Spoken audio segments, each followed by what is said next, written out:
Welcome to the 17th round of WTSS Season 7. We're at Myrtle Beach Speedway in South Carolina for the second to last short track of the season. This track has only played host to the last 3 seasons of the WTSS, but every single time in all 4 events, we've put on quite the show.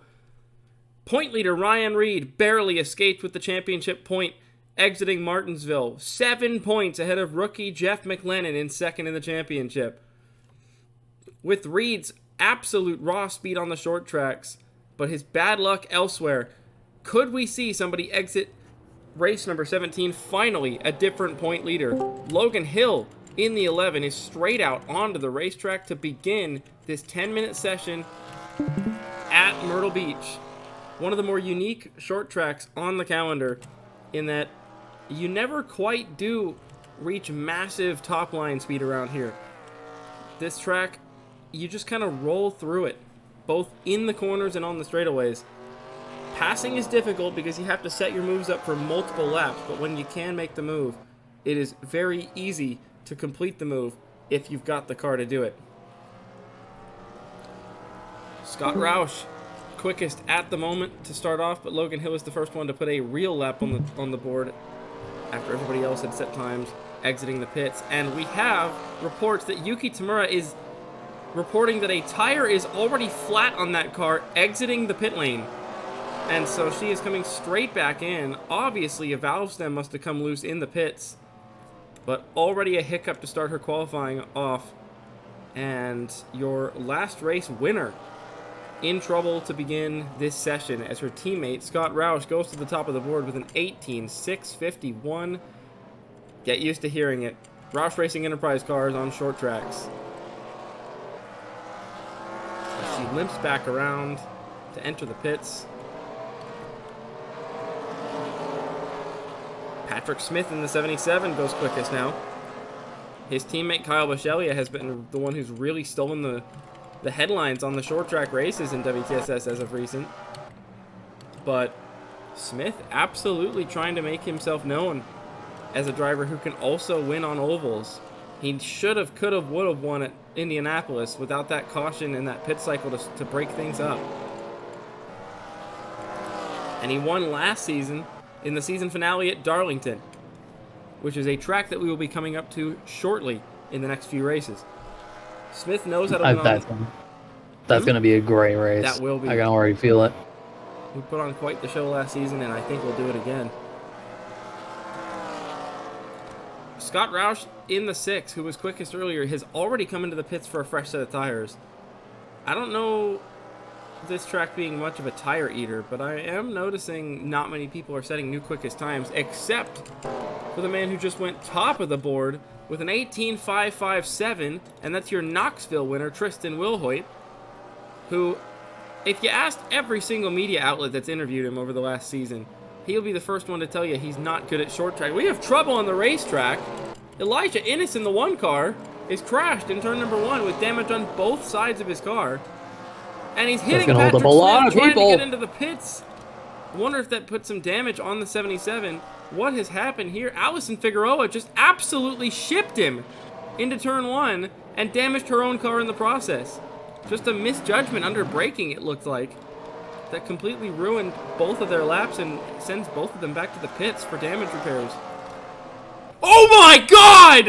Oh, that was Figueroa. Allison Figueroa's car was embedded on the end of the pit wall as we came down the back straightaway. I don't think that was Innes. Didn't look like Innes' car. Figueroa, who had just shipped Elijah Innes into turn 1 and caused that massive crash, was coming down the back straightaway into the pits, and Sebastian Van Dalen got turned into the 98 and caused an absolutely massive accident. Hard hits for both of them. Figueroa lucky that wall went straight through the rear end housing of her car. Oh, wow. That was such a poorly timed incident because it was just as Wangzawat got into teammate Sebastian Van Dalen, sending him into the already slowing number 98 car. That is an unbelievable crash. That hit from like Van Dalen's rear to Figueroa's driver's side. That looked nasty. Mark Nutt, I was just about to mention, went quickest right before that happened. Times are falling fast. Biscelli is now the quickest on the racetrack. We have skid marks in turn 4 from another incident that has happened, and I'm not sure from where.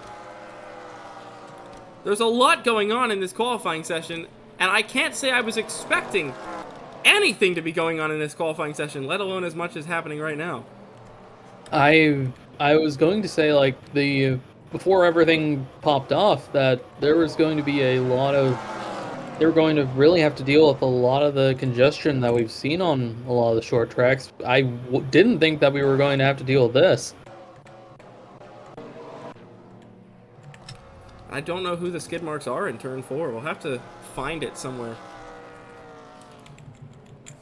Mitchell Mark to the top of the board now with less than 4 minutes to go. We have found what happened early on in the session as Bobby Frazier, oh man, him and Fabio Vitabassa just got connected and could never get unconnected through the corner and collected Daniel Giroux, but it looks like no one else was in it. But that is where the skid marks through turn 4. Scott Rush also brushed the wall trying to miss it in turn 4 came from. But now as we continue on with 3 minutes and 45 seconds to go, Scott Roush absolutely destroys any other lap time that has been set so far by 0.2 of a second nearly. And the running theme of the Roush Racing Enterprise package on short tracks continues its strengths. He may be the only one inside the top 10 of this entire team, but they've had a bit of a tumultuous qualifying, let's say, with Figueroa's crash and Yuki Tamura's tire failure. But Ryan Reed is 12th quickest at the moment. And there is the Stavina and Tamura cars in 21st and 22nd. But Scott Roush, that is an almost unattainable lap if you look at every other person in this field. It would take a real lap to put down to be able to beat something like that. That is on the same level as what we saw Jake Stevens do a few races ago. Especially with all the congestion and dirty air that's on track. Yeah. All right. Yeah, Scott Roush runs Aiden Shepard up the racetrack to try and get him out of the way.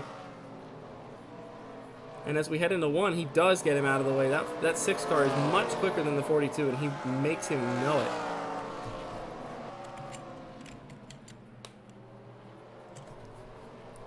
Nearly 2 minutes to go as there is a fuel system failure for the 45 of Arnie Nugroho. They're trying to diagnose it. They're sending him back out on the racetrack to see if he can feel out what's up with it so that they can make a quick fix or back around the pits, but it just wow, that car is not getting up to speed very quickly. Ryan Reed pops up into the top 5, your championship leader with a very important lap. Yeah, that's going to be probably a qualifying ender for Arnie Nugroho. I don't know if he's going to be able to get back out in enough time to go back out with a fresh set of tires and get them up to temperature in time. I really don't see that. Especially since he drew the first stall, which means he's going to have to go the entire way.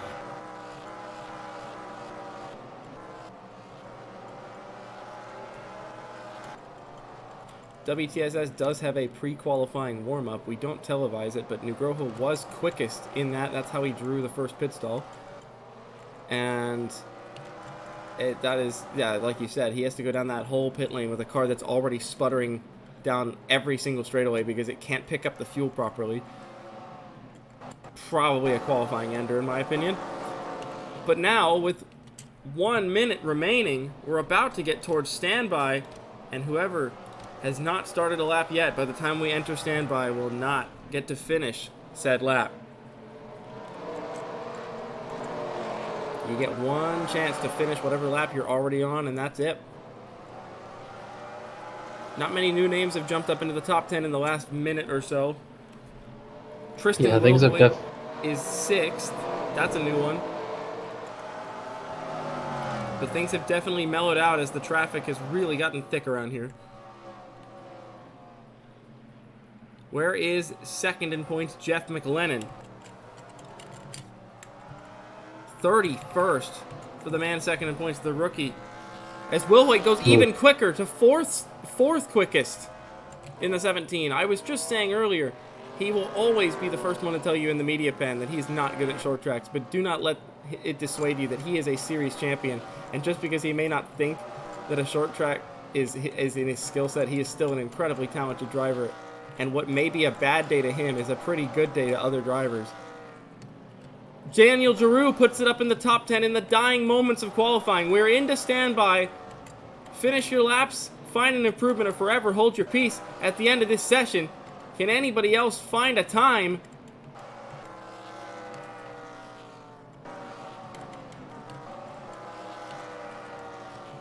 No, they cannot.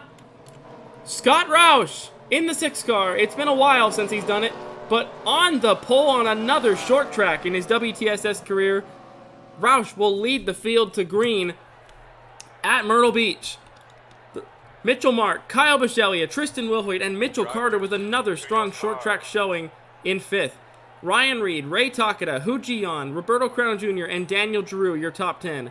Duncan, Angel, Nutt, Shepard, and Finguy, the top 15. The rest of your running order is as follows.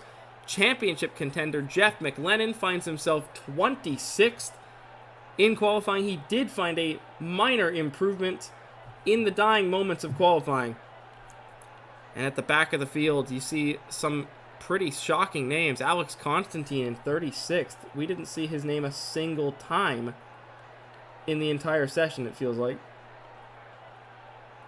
And another driver back there, Yuki Tamura, could never find the time in her session after that tire failure disrupted her whole rhythm and momentum through that qualifying. She starts from the 24th position.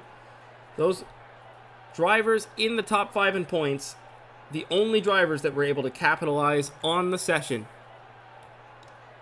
are Mitchell Mark in 2nd and Sean Angel in 12th. But Scott Roush was able to put down a lap nearly 2/10 quicker than anybody else was able to muster. He'll start on pole tonight in Myrtle Beach. Congratulations to Scott Roush, your pole sitter at Myrtle Beach. Let's get to the race.